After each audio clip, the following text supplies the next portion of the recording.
नमस्कार दोस्तों, मैं हूं सागर। आपका स्वागत है मेरे यूट्यूब चैनल जनरल ज्ञान पर। तो दोस्तों, दुनिया के सबसे बड़े स्पोर्टिंग इवेंट्स ओलंपिक्स होते हैं और हम सभी जानते हैं कि ओलंपिक्स की दुनिया भर में कितनी महत्वता है, जिनके लिए खिलाड़ी ज़िंदगी भर तैयारी करता है और सिर्फ कुछ सेकंड की परफॉर्मेंस के लिए अपनी ज़िंदगी की मेहनत उसमें लगा देता है। और हम जानते हैं कि ओलंपिक में एक मेडल जीतना भी कितनी बड़ी बात मानी जाती है। तो इसीलिए आज हम बात करने वाले हैं इंडिया ने ओलंपिक्स में कितने मेडल जीते हैं और किस किस ने जीते हैं। मैं आपको सब कुछ बिल्कुल डिटेल से बताने वाला हूँ। और क्योंकि अभी ओलंपिक्स चल भी रहे हैं, 2020 के ओलंपिक्स अभी चल भी रहे हैं, तो मैं आपको उसके बारे में बता भी देता हूँ। वो साथ में साथ मैच भी हो जाएगा। पर दोस्तों, वीडियो शुरू करने से पहले अगर हम चैनल सब्सक्राइब नहीं किया है, चैनल सब्सक्राइब कर लीजिए दोस्तों, ताकि आपको ऐसी वीडियो सबसे पहले मिलते रहें। तो दोस्तों, चलिए शुरू करते हैं।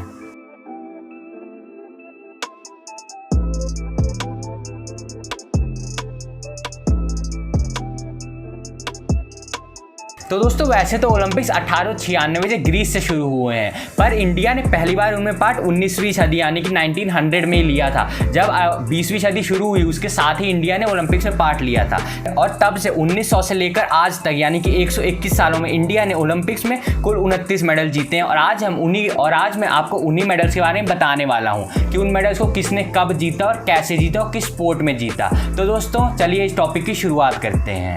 तो दोस्तों, 1900 में पहली बार भारत की तरफ से नॉर्मन प्रिस्कार्ड ने ओलंपिक से पार्ट लिया था और पहले एशियन, साथ के साथ पहले इंडियन बने थे ओलंपिक से पार्ट लेने वाले।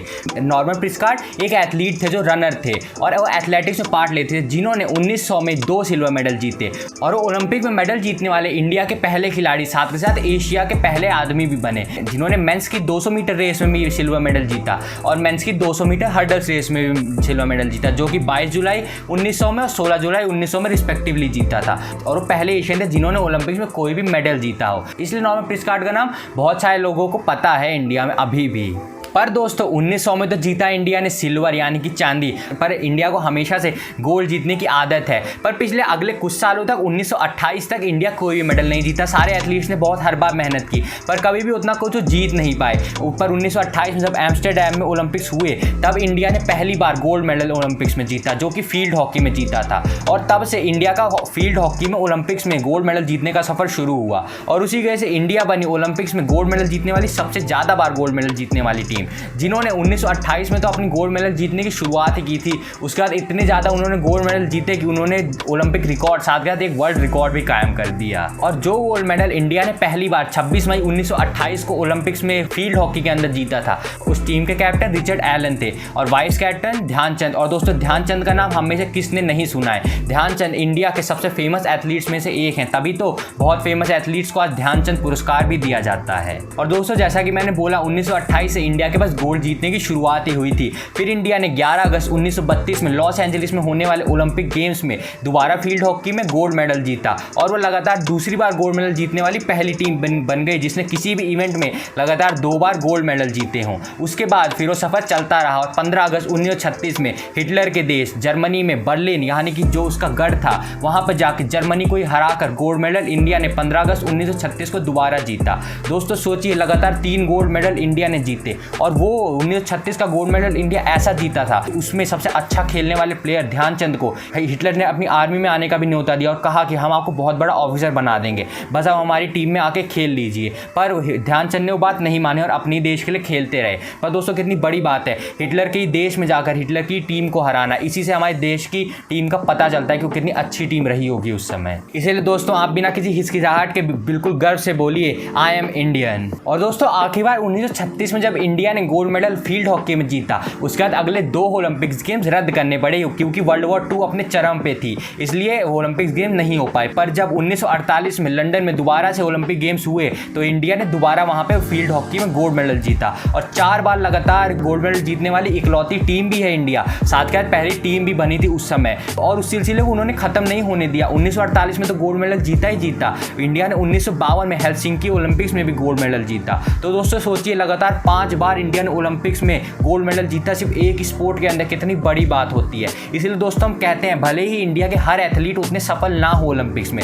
पर अगर कोई भी एक सफल हो जाए, हम उसकी खुशियां हमेशा मनाते हैं और हम ऐसा सोचते हैं कि वो मेडल हमने जीता है, क्योंकि हमारा देश महान है और हमारे देश में अनेकता में ही एकता है हमेशा से। पर दोस्तों, जब 24 जुलाई 1952 को इंडिया की हॉकी टीम फील्ड हॉकी में 1952 के हेलसिंकी ओलंपिक्स में 5वीं बार गोल्ड मेडल जीती, उससे पहले एक दिन पहले यानी कि 23 जुलाई 1952 को इंडिपेंडेंट इंडिया यानी कि आज़ाद भारत के पहले किसी एथलीट ने एक मेडल पहले ही जीत लिया था, जो कि केडी जाधव थे, और उन्होंने रेसलिंग में पहला ब्रॉन्ज मेडल इंडिया के लिए जीता, और वो एक बहुत ही गर्व की बात है। और आज़ाद भारत के यानी कि इंडिपेंडेंट इंडिया के पहले किसी इंडिविजुअल मेडल को जीतना केडी जाधव को ही कहते हैं, क्योंकि नॉर्मल प्रिचकार्ड जब कभी इंडिया के लिए मेडल जीते थे तब वो ब्रिटिश इंडिया था, पर KD Jadhav India normal independent India के लिए मेडल जीते थे, इसलिए उन्हें बहुत ही बड़ा हीरो माना जाता है इंडियन हिस्ट्री में ओलंपिक्स के। और केडी जाधव ने उस बार ओलंपिक्स में ब्रॉन्ज मेडल जीत के बता दिया कि इंडिया ओलंपिक्स में किसी से भी कम नहीं है, ना रेसलिंग में, किसी भी स्पोर्ट में किसी से कम नहीं है, क्योंकि उससे पहले लोग इंडिया को कहते थे कि इंडिया सिर्फ हॉकी में अच्छा कर सकती है और किसी स्पोर्ट में उतना अच्छा नहीं कर सकती,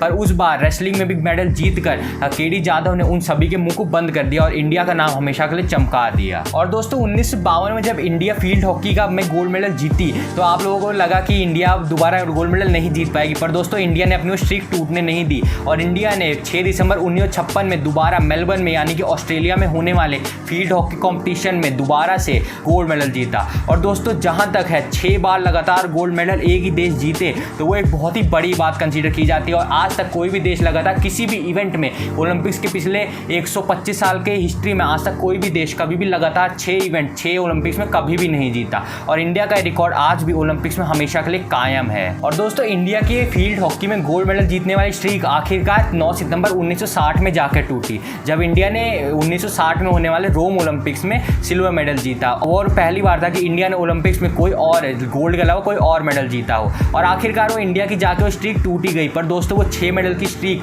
लगातार 6 बार की जीत वो एक मेडल से कभी भी नहीं टूटने वाली थी, और उसे इंडिया ने बिल्कुल भी टूटने नहीं दिया, जो आखिरकार इंडिया ने जाके 23 अक्टूबर 1964 में होने वाले टोक्यो ओलंपिक्स में दोबारा से गोल्ड मेडल फील्ड हॉकी में जीता। और इससे उन्होंने बता दिया कि हम अपने सेटबैक से भी ज़्यादा अच्छा अपने कम बैक से बोल सकते हैं, और इंडिया तब से फील्ड हॉकी की सबसे सफल टीम्स में से एक है, और आज ओलंपिक्स में जितनी भी टीमें हैं इंडिया उनमें से सबसे डबल बार ओलंपिक्स में मेडल जीता है, वो भी फील्ड हॉकी के अंदर ही, इसलिए इंडिया ओलंपिक्स में फील्ड हॉकी की सबसे सफल टीम कंसीडर की जाती है। और दोस्तों इंडिया की हॉकी टीम ने दोबारा 1968-1972 में ब्रॉन्ज मेडल जीता, और फिर आखिरकार जाके उन्होंने अपना आखिरी गोल्ड मेडल 1980 के ओलंपिक्स गेम्स में, जो 1980 में मॉस्को में हुए थे, उनमें आखिरकार जाके जीता, जो कि फील्ड हॉकी में इंडिया का उस समय का आखिरी मेडल था। और उसके बाद अभी तक इंडिया ने फील्ड हॉकी में और कोई भी मेडल नहीं जीता, और अभी ये इंतजार है ही कि इंडिया आखिरकार कब फील्ड हॉकी में अपना आगे आने वाला मेडल जीतेगी। पर दोस्तों हम तो इंतजार करी, और हमें उम्मीद भी है कि इस बार इंडिया जरूर टोक्यो से गोल्ड मेडल जीत के आएगी। और दोस्तों फिर 1996 में जो एटलांटा में ओलंपिक्स हुए थे,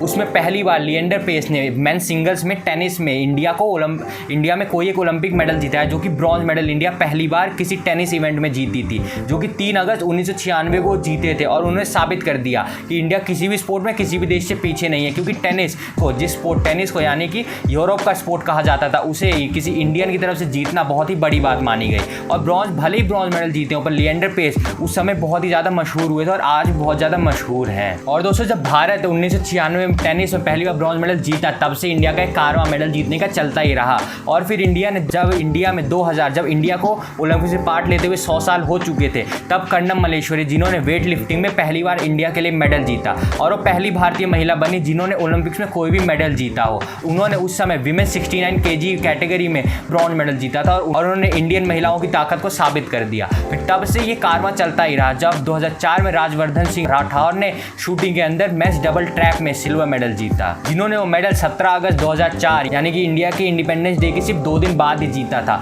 और उन्हें उस मेडल के लिए बहुत ही ज़्यादा सराहा गया। और वही शूटिंग में हमेशा से चलता आ रहा, इंडिया ने 2008 के बीजिंग ओलंपिक्स में अभिनव बिंद्रा ने बहुत ही टाइम के इंतजार के बाद इंडिया को पहला इंडिविजुअल गोल्ड मेडल जिताया, जो कि पहले इंडियन बने जिन्होंने अकेले खेलते हुए किसी स्पोर्ट में इंडिया के लिए गोल्ड मेडल जीता हो, क्योंकि अभी तक इंडिया गोल्ड मेडल सिर्फ हॉकी के अंदर जीतता था। पर 2008 में जब अभिनव बिंद्रा ने गोल्ड मेडल शूटिंग के अंदर अकेले खेलते हुए जीता, तो उन्होंने उस स्ट्रीक को तोड़ दिया। उन्होंने ये भी बताया कि एक कोई खिलाड़ी भी इंडिया के लिए गोल्ड मेडल जरूर जीत सकता है। और दोस्तों 2008 के बीजिंग ओलंपिक्स में विजेंदर सिंह, जो कि इंडिया के एक बहुत ही बड़े बॉक्सर हैं, उन्होंने बॉक्सिंग में ब्रॉन्ज मेडल जीता, और उन्होंने इंडिया के लिए बॉक्सिंग में जीतने वाला पहला कोई ओलंपिक मेडल जीता। और फिर रेसलिंग में सुशील कुमार ने 2008 के बीजिंग ओलंपिक्स में इंडिया के लिए ब्रॉन्ज मेडल जीता, जो कि 21 अगस्त 2008 को जीता था। और 2008 में होने वाले बीजिंग ओलंपिक्स इंडिया के लिए सबसे सफल ओलंपिक्स रहे, जिसमें इंडिया ने 3 ओलंपिक मेडल जीते थे। पर उसके बाद फिर 2012 का लंदन ओलंपिक्स आया, जब इंडिया ने उसमें 6 मेडल जीते। सबसे पहले शुरुआत की गई 3 अगस्त 2012 को विजय कुमार के जरिए, जिन्होंने उन्होंने शूटिंग में इंडिया के लिए सिल्वर मेडल जीता, जो कि men's 25 rapid fire pistol competition था, उसमें उन्होंने सिल्वर मेडल जीता। उसके बाद फिर 4 अगस्त 2012 को साइना नेहवाल ने बैडमिंटन में ब्रॉन्ज मेडल जीता और ब्रॉन्ज मेडल जीतने वाली सबसे कम उम्र की इंडियन बनी। और फिर 8 अगस्त 2012 को मैरी कॉम ने इंडिया के लिए विमेंस बॉक्सिंग में पहला कोई मेडल जीता, जो कि एक ब्रॉन्ज मेडल था, और वो उन्होंने विमेंस फ्लाई वेट में जीता था। और उन्होंने बता दिया कि इंडिया किसी भी स्पोर्ट में बिल्कुल भी कमज़ोर नहीं है। और इसी सिलसिले में चलते हुए 12 अगस्त 2012 को सुशील कुमार ने, जिन्होंने 2008 के बीजिंग ओलंपिक्स में ब्रॉन्ज मेडल जीता था, उन्होंने अपने मेडल का रंग सुधार लिया और 2012 के लंदन ओलंपिक्स में सिल्वर मेडल जीता, जो कि रेसलिंग के अंदर सिल्वर मेडल था, और अपनी उन्होंने छाप हमेशा के लिए लंदन ओलंपिक्स में छोड़ दी। और फिर 30 जुलाई 2012 को गगन नारंग ने भी ब्रॉन्ज मेडल जीता लंदन ओलंपिक्स में। साथ के साथ 11 अगस्त 2012 को भी योगेश्वर दत्त 2012 के रेसलिंग में दोबारा से ब्रॉन्ज मेडल जीते। और लंदन ओलंपिक्स आज तक के इंडिया के हिस्ट्री में सबसे सफल ओलंपिक्स में से एक है, जब इंडिया ने एक ही ओलंपिक एडिशन में 6 मेडल जीते हों, जिसमें से सारे के सारे सिल्वर या ब्रॉन्ज थे, पर कम से कम 6 मेडल जीतना ही बहुत ज़्यादा सफल माना जाता है। और दोस्तों उसके बाद आए 2016 के रियो द जेनेरियो के ओलंपिक्स, जिसमें इंडिया उतनी सफल तो नहीं रही, फिर भी इंडिया के लिए 2 बहुत बड़े स्टार्स निकल गए। सबसे पहले 17 अगस्त 2016 में साक्षी मलिक ने रेसलिंग के अंदर ब्रॉन्ज मेडल जीता, और साथ ही के साथ फिर 19 अगस्त 2016 को पीवी सिंधु ने बैडमिंटन में इंडिया के लिए सिल्वर मेडल जीता, और वो किसी भी इंडियन विमेन के द्वारा जीता हुआ सबसे अच्छे कलर का मेडल था, जो कि बहुत ही अच्छी बात थी, क्योंकि उन्होंने विमेन सिंगल्स में पहली बार था कि किसी महिला ने बैडमिंटन में सिल्वर मेडल जीता, क्योंकि उससे पहले का रिकॉर्ड साइना नेहवाल के पास था, पर उन्होंने उनका भी रिकॉर्ड तोड़ दिया और उन्होंने सिल्वर मेडल पीवी सिंधु में 2016 के रियो द जेनेरियो ओलंपिक्स में जीते थे। और दोस्तों ये सारे के सारे मेडल इंडिया ने पिछले एडिशंस में जीते थे, पर इंडिया ने इस बार के ओलंपिक्स यानी कि टोक्यो 2020 के ओलंपिक जो अभी 21 में हो रहे हैं, 2021 में हो रहे हैं, उनकी शुरुआत ही बहुत ताबड़तोड़ तरीके से की, जिनमें साइको मीराबाई चानू, जिन्हें नॉर्मल लोग मीराबाई चानू के नाम से जानते हैं, उन्होंने वेट लिफ्टिंग के अंदर 49 kg वेट कैटेगरी के अंदर एक सिल्वर मेडल जीता, जो कि वेट लिफ्टिंग के अंदर सिल्वर मेडल, और दूसरी महिला है जिन्होंने वेट लिफ्टिंग के अंदर इंडिया के लिए कोई मेडल जीता हो, और सबसे अच्छा मेडल भी उन्होंने ही जीता है, सिल्वर मेडल उन्होंने जीता है। उन्होंने यही बता दिया कि भले इंडिया किसी भी स्पोर्ट में पार्ट ले, जिसमें भी पार्ट ले, सभी में बहुत अच्छा हमेशा से परफॉर्म करता है, और उन्होंने वो सिल्वर मेडल जीतकर हम भारतीयों का सर पूरे दुनिया में गर्व से ऊंचा कर दिया। और दोस्तों आखिरी बार मीराबाई चानू ने अभी थोड़े दिन पहले इंडिया के लिए मेडल जीता, तब से इंडिया अभी अगले मेडल का इंतजार कर ही रहा है, पर हम सबको ये उम्मीद जरूर लगानी चाहिए कि हमारा इंडिया इस बार के ओलंपिक्स में हर खेल में बढ़ चढ़ के हिस्सा भी लेगा, साथ के साथ बहुत सारे मेडल्स भी जीतकर इंडिया वापस आएगा। तो इसीलिए हम सभी इंडियन एथलीट जो वहाँ पे जाकर कंपटीशन में पार्ट ले रहे हैं ओलंपिक्स में, हम सभी को उन सबको सपोर्ट जरूर करना चाहिए। और दोस्तों आज की इस वीडियो में बस इतना ही था। अगर आपको वीडियो पसंद आए तो वीडियो को लाइक कर दीजिए और शेयर कर दीजिए, और अगर चैनल सब्सक्राइब नहीं किया है तो दोस्तों मैं जब वीडियो बनाने में कंजूसी नहीं करता, आपको इतनी अच्छी वीडियो हर बार देता हूँ, तो आप सब्सक्राइब करने में कंजूसी क्यों करते हो यार? अगर सब्सक्राइब नहीं करोगे तो मेरी हिम्मत कहाँ से आएगी वीडियो बनाने की? चैनल को जरूर सब्सक्राइब कर दीजिएगा, ताकि आपको ऐसी वीडियो जो मैं थोड़े टाइम में आगे निकालने वाला हूँ और वीडियोज़ आती रहेंगी, वो सबसे पहले मिलते रहें। और दोस्तों अंत में बस यही कहना चाहूँगा, सारे जहाँ से अच्छा हिंदुस्तान हमारा। दोस्तों आज का वीडियो खत्म करते हैं। जय हिंद, वंदे मातरम।